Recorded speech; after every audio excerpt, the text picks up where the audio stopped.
Hey guys, how's everyone doing?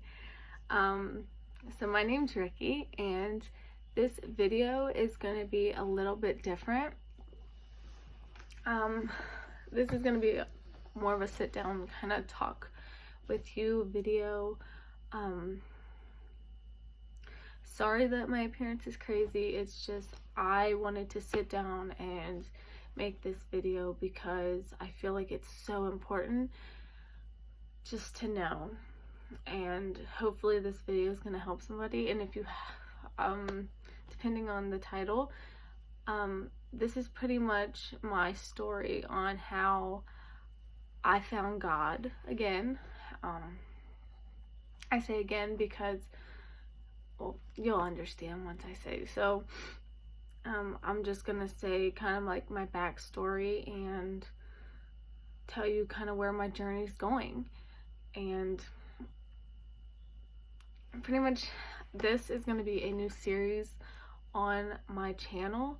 I am not here to change anybody's opinion. I am not here to force a religion down your throat. I am just simply making this video because I feel like it might help somebody, because I know I cannot be the only one who has gone through this or is going through this. And if it helps one person, then it helps one person, and at the end of the day I feel like that's better than anything, because I know I would have loved to know somebody who else was going through this. But I do want to put this disclaimer out here. I am not a perfect person. I am still learning as I'm going. I haven't been on this journey very long. Every day is a new day for me, and every day I am still learning about my religion and my faith. And yes, so today's video, I'm just going to tell you more of the backstory of my relationship with God and how he's been in my life. Some different points of my life where I felt disconnected, and how I'm getting back into my faith. So starting off, I was born into a family of Catholics and Christians, and I've always kind of known who God was. I never really went to church as a child, me being a foster child, and that's not an excuse. I'm just saying my family kind of was never the family that every Sunday you went to church or we prayed.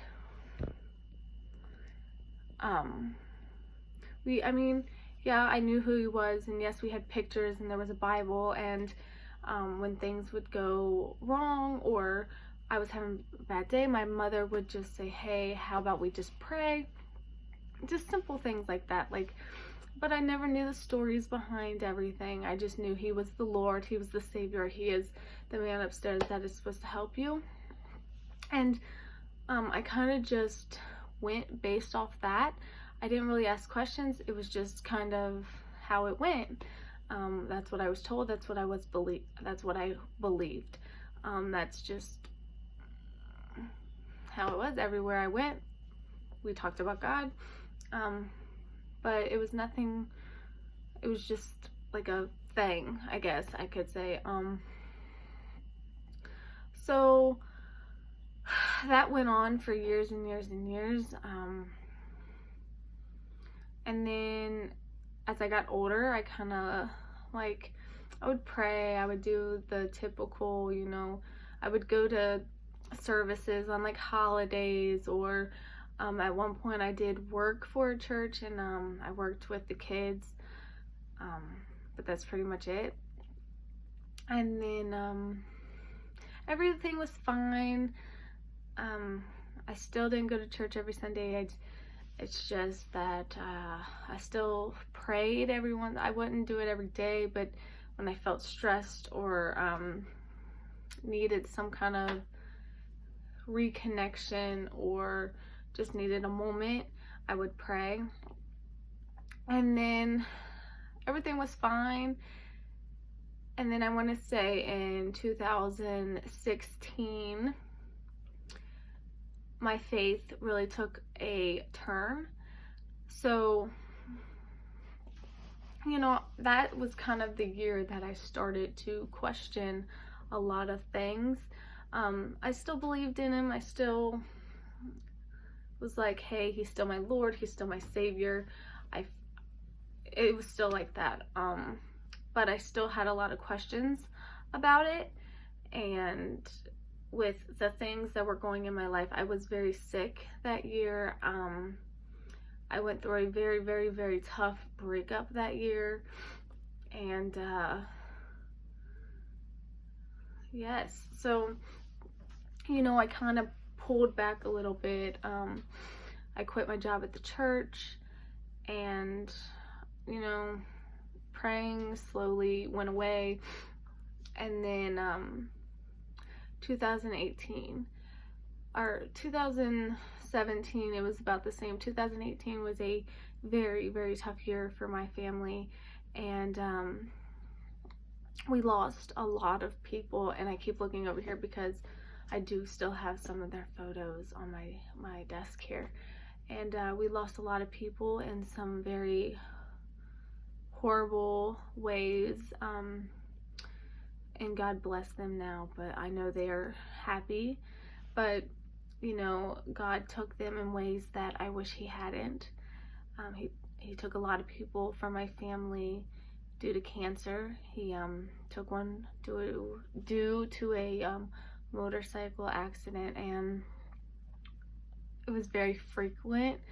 And last year he took a lot of people from my family, and that was very, very, very tough on me, and it was very tough on my family. And it got to the point where I kept praying and praying and praying, but it seemed like at that time that he wasn't there. He wasn't listening. You know, I kept asking, please, please don't do this. Please give our family a break, because I'm telling you, I had a funeral every month. If it wasn't every month, it was every other month. We lost so many people last year, and I couldn't handle that. And once I lost my Aunt Mary, her anniversary of her death was actually just about a week ago, and I know my Aunt Mary's death had a very, very big impact on me. I watched her pass away of pancreatic cancer, and I was actually there next to her when she took her last breath. And if you have ever seen somebody go through hospice, it is so painful. It is, especially with pancreatic cancer. And my Aunt Mary was a very, very religious woman, and if I ever questioned anything, she was the first one I would always go running to. And watching her pass away and me praying to God to take her easy, to take her peacefully, that's all I wanted. I wanted her to be in less pain. I wanted her to go so differently than the way she did. And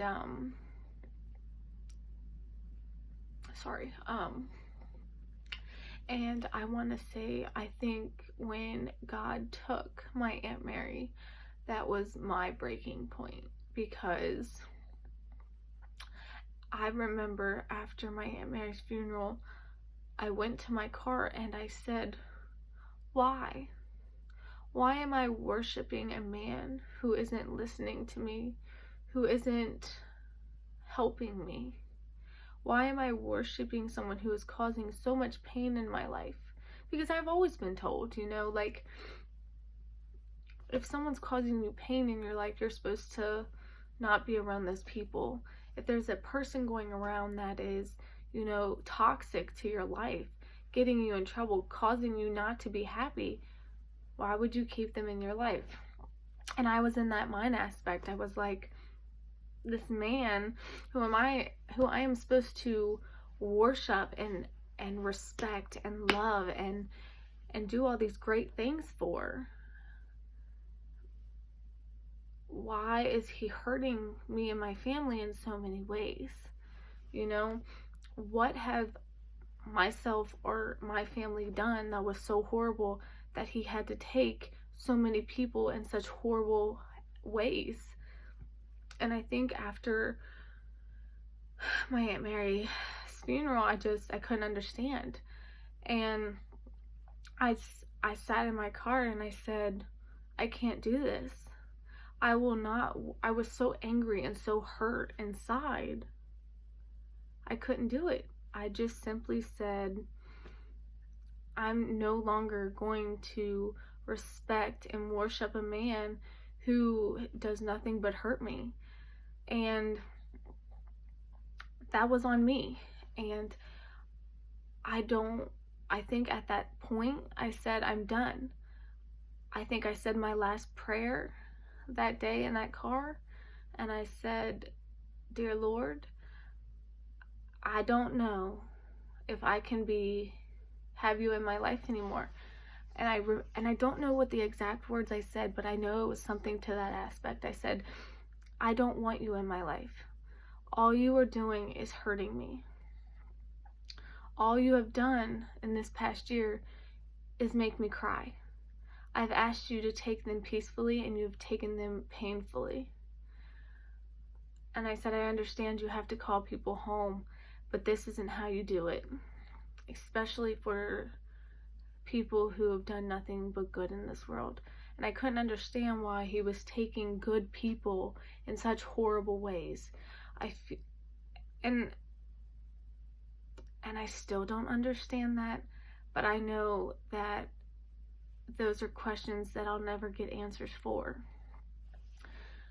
So after that, I completely got rid of everything that reminded me of God. So I used to wear a cross necklace. Got rid of it. You know, I put it away. I put it in a box, and I put it away. Like, I put it underneath the bed, put it away, because I didn't want anything to do with it. The Bible, I got rid of it. I gave it away. If a song came on that was about God, I'd turn the radio off. I was so angry and hurt inside that I wanted nothing to do with God. If someone would talk to me about it, I would just nod my head. I would just be like, I don't want to say I was atheist. Like, I don't want to say that, because I never said he wasn't real. I never said I didn't believe in him. I just said I didn't want a relationship with him. I just didn't want anything to do with him. And I don't know how to, I hope that makes sense. And yeah, that's just how it went.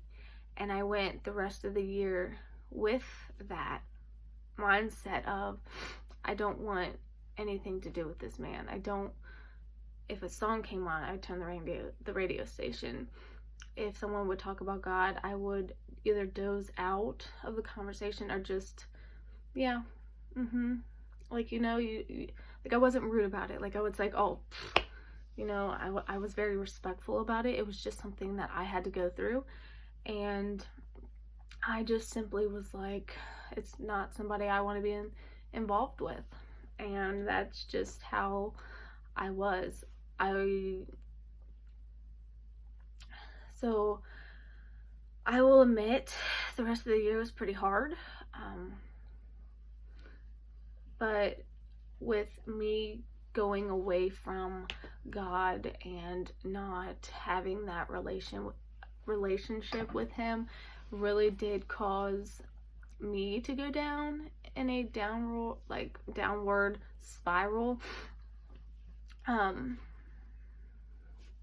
I started doing some things that I'm not proud of.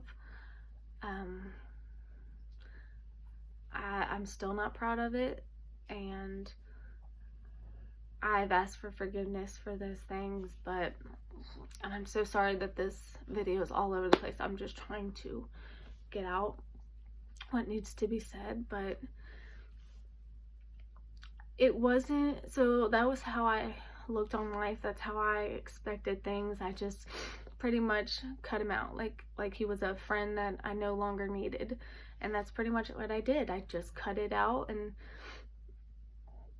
my life, I look back on it and I'm like, that was probably the stupidest thing I could have ever done, but I feel like I needed that. I needed that break. I needed to realize how much I needed him. And that's when I get to my life now. So it is now August 27th, 2019. And so I would say back in probably the beginning of this month, I went through something very traumatic and with my family about me, and me and my mother had a very, very big fight, and I just said, she said, you just need to pray. And I said, I don't pray. I haven't prayed since Aunt Mary's funeral, and I just, and we were going back and forth, and she's like, she was upset. I was like, I don't have a relationship with God, and we just got into this huge argument about it. And I went to my room and I sat down, and because she said I needed one, and I went to my room and I sat down, and I'm looking, and I'm so mad, and I keep thinking, and I'm thinking about it, and I'm thinking about it, and I'm looking at my life in the past year that I was going through, and I realized, in this time, I was going through depression pills and anxiety pills and all this crazy things, and my mother knew that I was not the same person. I knew I was not the same person. And what I mean by that is I was always the person that didn't care about what people thought of me or what people had to say about me, because I knew who I was. Sorry, my dog. And then I was always the person that wanted to go out and do things and wanted to try new things. And I realized that in the last year that I wasn't doing those things. If you would have said 2 years ago that I'd be medicated because I couldn't get out of the bed, I would laugh in your face, because that wasn't me. And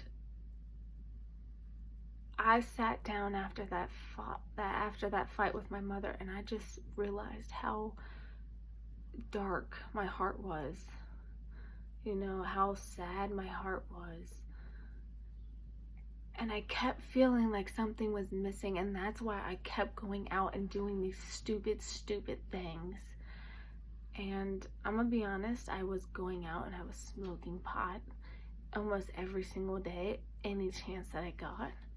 I was going out and I was hanging out with people that were not good for me, making wrong decisions. I was choosing friends over family. And sometimes in the scenario, that's okay. But I was very, very close to my mother. And it got to the point where I wasn't even speaking to my mother. And that's not who I was. I've always been a family person. And so that argument made me really look at who I am as a person and where I have gone. And I didn't like the person that I've become. And I said, what happened? I had to ask myself, what happened in my life that made me turn into a happy young lady who is filled with life to a person who is going out doing illegal things and wasting her scholarship, her college ride, her free college ride for something that's not even worth it.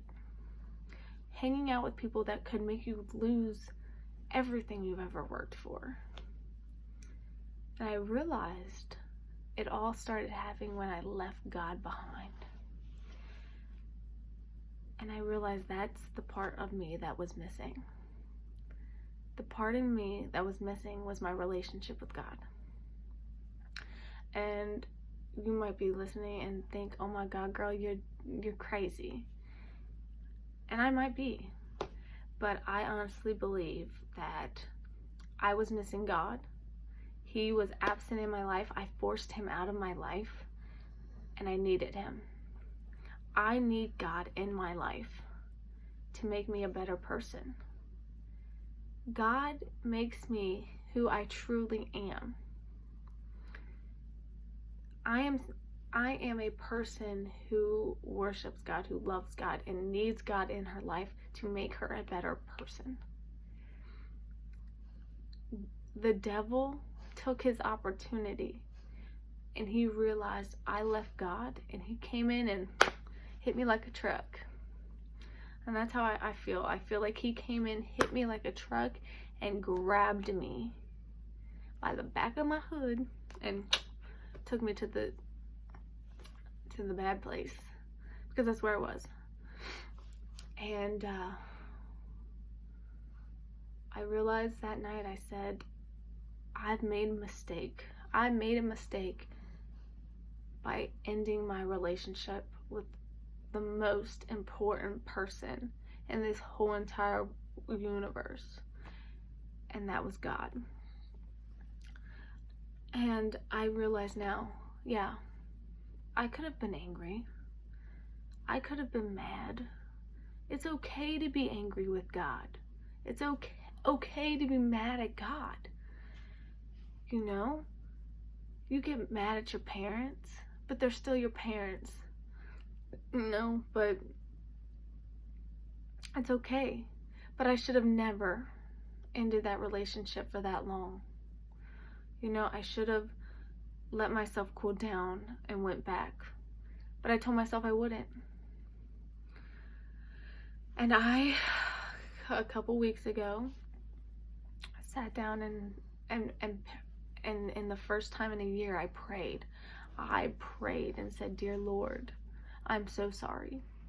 Please forgive me, for I have sinned. I am so sorry for ever abandoning you. And I had to say that. I cried and cried and cried and cried. Because after I asked for forgiveness and accepted him and back into my life, I felt so much better. You know, I felt so much better with myself, with my surroundings. And I mean, this isn't just a one-day process. I can't be like, forgive me, and then everything go back to normal. I still have to live with the decisions that I made.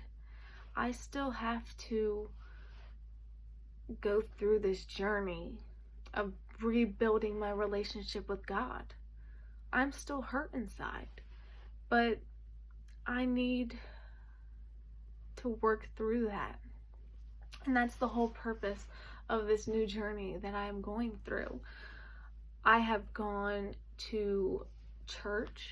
I finally found a church that I absolutely love, and I love going there. I talked to a pastor, and I kind of told him the same story, and we talked about it, and I things made more sense, and it's going really good. And I'm very excited for this new journey that I have recently became on, and I'm really enjoying it, and I'm just taking it one step at a time. I took a really, really big step yesterday, and I got baptized, and I'm still working on it, and I'm so excited to finally be able to have a relationship with God again. And I'm so glad that I found God again, because I don't know where I'd be right now if I hadn't found God again, because I think he came back in my life when I really needed it. And like they say, that everything happens for a reason, and I truly, honestly believe that now. And I feel like this break that I had in the past year, I needed that break. I needed to see why I need God so much in my life. I needed to experience that pain and that hurt, and experience that lifestyle for a while, so that I could realize how much God means to me, how much he means to me, and how much I need him in my life. And so I took a really big step yesterday, and I got baptized, and I just feel so much better. I'm not saying that this is going to be an easy journey, because I know it's not, but I'll take it one day at a time, one step at a time. And I'm not saying that just because I went out and got baptized, or I'm going to church, that I'm not going to sin. Everybody sins. Everyone makes mistakes. But I just want to make this video because if you have any questions of why this, why that, I don't know how to really explain. I want this video to know that it's going to be okay. It is. Maybe you are thinking about trying to rebuild that relationship with God, but you don't know how to. I want if that's the case, and you found this video because you're trying to rebuild your life with God, or you want to find God in your life again, I want you to know you can message me. I will help you in the best way. I'm still learning today. But I hope that you find God again. I hope that you work through it, and God bless you. Because I know how hard it is. I know that it's gonna be difficult to take that first step. But the first step is just ask for forgiveness. If you need to step into church, you step into church. Go to one service, go in there. See how it feels. It took me 30 minutes to get out of my car to walk into church the first day I went. I sat in my car and I had to tell myself, you can do this. We're ready for this. But I felt like, because I have failed him, for the things that I decided to do, I felt like I wasn't worthy enough to go into church, a place of worship. But I had to convince myself it was going to be okay. I asked for forgiveness, and my new start was in those doors, behind those doors. So that's my story. I would love to hear your guys' story. But that's my story of how I found God again. And I'm so excited for this journey. And I hope that you guys have good luck on finding your journey, if you're going to find God again, or if you just recently found God in your life again. But I'm always here if you have any questions. I'm always here if you need someone to vent to or anything like that. Maybe we can have a conversation and work on this journey together. I hope you guys have a wonderful day, and I will see you guys in my next video. And don't forget to like and subscribe, because why not? I try to be funny. So, bye guys.